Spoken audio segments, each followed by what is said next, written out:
At the races, Matt Chapman. Matt, you've been following Black Caviar for some time now. You've been down and spent time with her. What do you make of this whole thing? This is the greatest sprinter we will ever see probably in the history of horse racing. She's certainly the greatest so far. Up till now I'd have probably nominated Dejour, who of course went to America and just showed how difficult it can be. Even a shadow stopped Dejour winning the Breeders' Cup Sprint. Now Black Caviar's on the biggest stage of them all, Royal Ascot. We know she's the best sprinter in Australia. But there are two things to remember. Peter Moody, he's never trained a winner outside of Australia. And Black Caviar, of course, has never been outside of Australia. She is the best sprinter I've ever seen. But today is D-Day for the Caviar.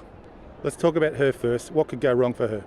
So much can go wrong. I mean, but the main thing that can go wrong is it's something we will never know.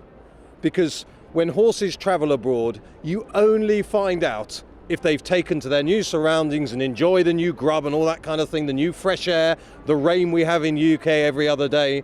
You only know whether they've been able to cope with that once the stall's open and she's underway. So that's her biggest worry. Doesn't matter what Peter Moody says, it doesn't matter the owners. We all know she trains well and she looks fantastic in the morning. She's got her super suit on. She looks like Superwoman.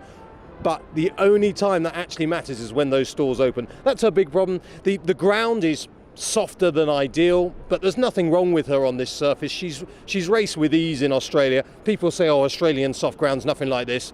These people can never have been to Melbourne. It can lash down in Melbourne. When you have soft ground in Melbourne, it's soft ground. So I've got no real problems on that. The other thing is you have to remember with her is she has had physical problems.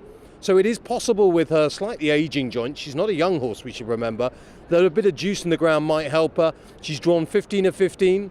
That could be a problem. I mean, if you were trying to get her beat, maybe you try and steer away from the 15 berth and try and steer the pack away from her. But the two big dangers are Moonlight Cloud and Society Rock. They're both hold-up horses. She can run from the front, and I think they'll just bang her out the boxes and go to the front and make all the running. That's what I think will happen. Now, what about your relationship with Peter Moody? Is it a strained one? Well, no. Look, Moody's great. He's just what you want as a British presenter. You can wind him up. You can, tell him he's an Australian, that he's no good at cricket, all this stuff, and he will bite like there's no... Because he's a big fellow, he's like a great big whale of a man. He will bite. So you can just tell him Australians are rubbish and he'll respond about the pommies and all this kind of stuff. I've been lucky enough to go to Morphettville. I've been to Peter's yard. I've interviewed him there.